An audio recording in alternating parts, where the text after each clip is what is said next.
अपनी मस्ती में मस्त चाल के साथ में चलता ही जा रहा था।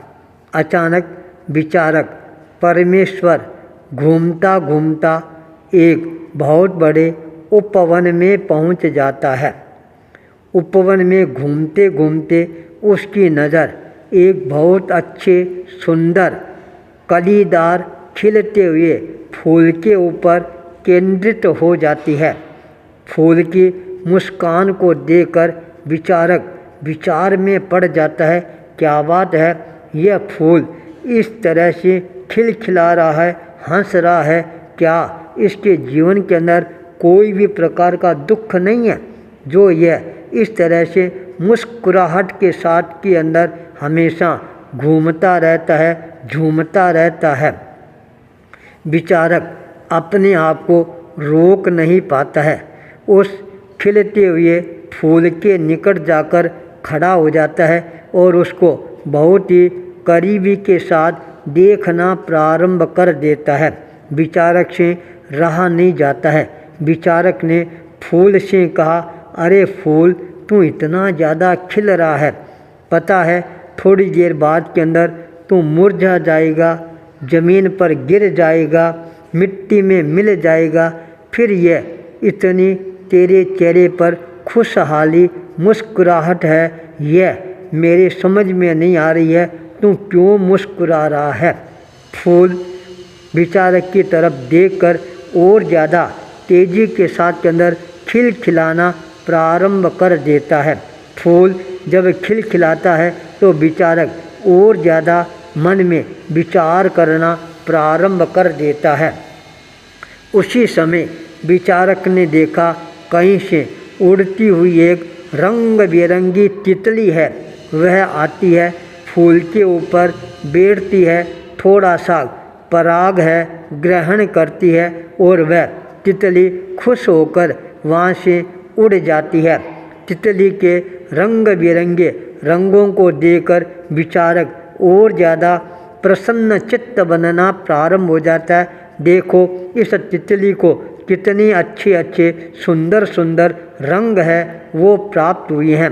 तितली जो ही वहाँ से रवाना होती है, थोड़ी देर के अंदर विचारक ने देखा एक काला काला भंवरा उड़ता हुआ आता है और वह फूल के चारों तरफ मंडराना प्रारंभ कर देता है।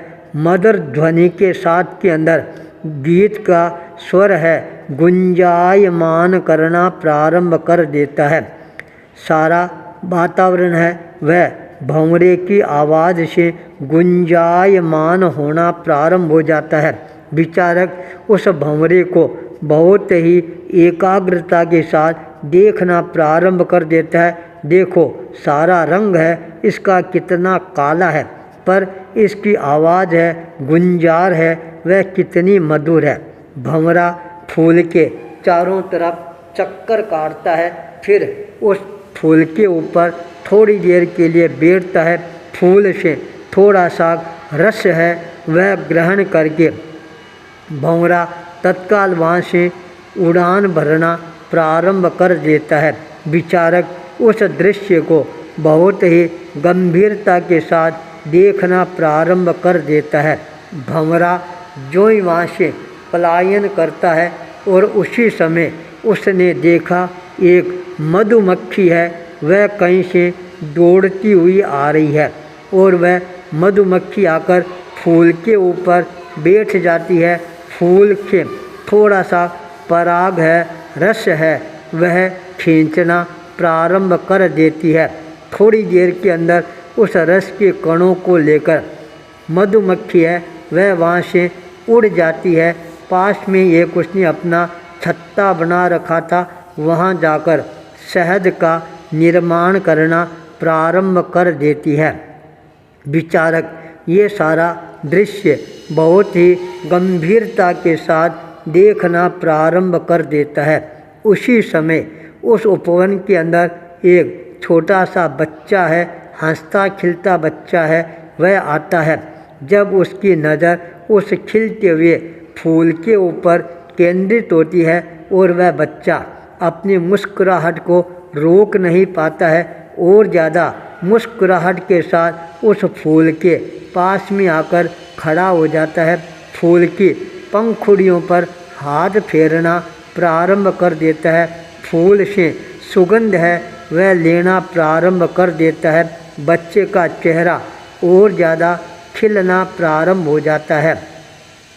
बच्चे का चेहरा उस फूल की तरह खिलखिलाहट पैदा करने वाला नज़र आता है। वह बच्चा जब वहाँ से चला जाता है तब फूल ने विचारक को संबोधित करते हुए कहा, अरे विचारक, तेरे प्रश्न का उत्तर तेरे को अभी तक मिला या नहीं मिला?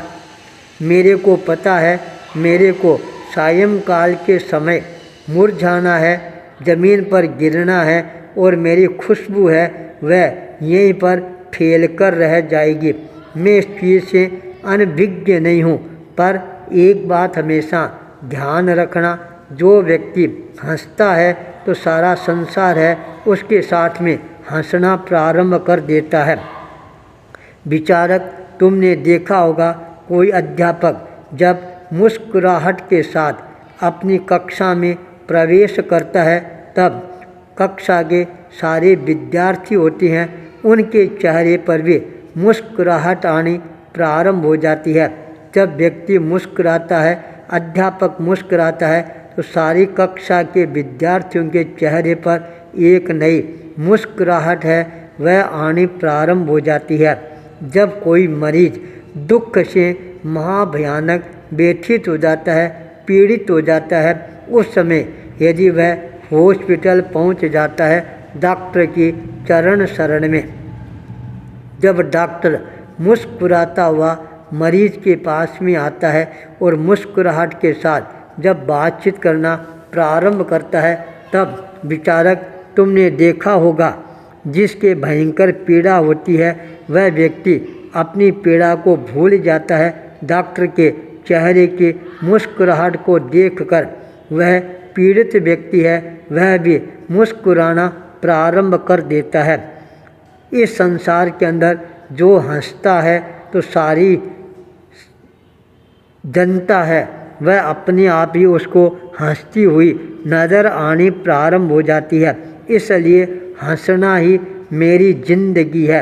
मैंने भी यह मन में संकल्प कर लिया, मेरा काम है हंसना, खिलना, और यदि मेरे कारण से औरों को शांति मिलती है, तृप्ति मिलती है, खुशहाली मिलती है तो मेरे क्या फर्क पड़ने वाला है। विचारक, तुमने देखा होगा सबसे पहले वह तितली आई, मेरे पर बैठी और थोड़ा सा पराग लेकर उड़ गई। मेरे क्या फर्क पड़ा, पर तितली है वह तो अपने आप को तृप्त अनुभव करना प्रारंभ कर देती है। भंवरा आया, मेरे सामने गीतों का गुंजार प्रस्तुत किया, मेरे पर बैठा, थोड़ा सा मेरा रस उसने पी लिया तो मेरे क्या फर्क पड़ा, और बेचारा वह मन में प्रसन्न होकर यहाँ से चला गया। वह मधुमक्खी आती है, कितनी प्यार से मेरे ऊपर बैठती है, पर अपने डंक से मेरे को भले ही वह एक बार पीड़ित करती है, पर मेरे छोटे छोटे कण हैं उनको ग्रहण करके और वह उनको शहद के रूप में परिवर्तित करके मिठास के रूप के अंदर घोलना प्रारंभ कर देती है। मेरे से यदि कहीं मधुरता उत्पन्न होती हो तो इसमें मेरे क्या फ़र्क पड़ना है। मैं दिन भर हंसता रहता हूँ, खिलता रहता हूँ, सुगंध है वह फैलाते रहता हूँ। शाम को मैं धरती पर गिरूँगा, मिट्टी में मिल जाऊँगा, मेरी सुगंध है वह मिट्टी में मिल जाएगी, पर इसी मिट्टी में फिर नया अंकुर फुटित होगा और वह फूल बनेगा। फिर इस सारे उपवन को चारों तरफ से खुशहाल सुगंधित बनाना प्रारंभ कर देगा। मेरी एक कुर्बानी के कारण यदि अनेकों व्यक्तियों के जीवन के अंदर मुस्कुराहट आती है, फिर भला मेरे को उदास, हताश, निराश होने की क्या ज़रूरत है। मेरा तो जीवन का आदर्श बन गया है, हंसते रहो, हंसाते रहो, खिलते रहो, खिलाते रहो। ये बात विचारक के दिमाग को झंकृत करने वाली बन जाती है। उसके कानों में एक स्वर गुंजायमान होता है, मुस्कुराते रहो, खिलखिलाते रहो, जीवन को सार्थक बनाते जाओ। आचार्य भूपेंद्र।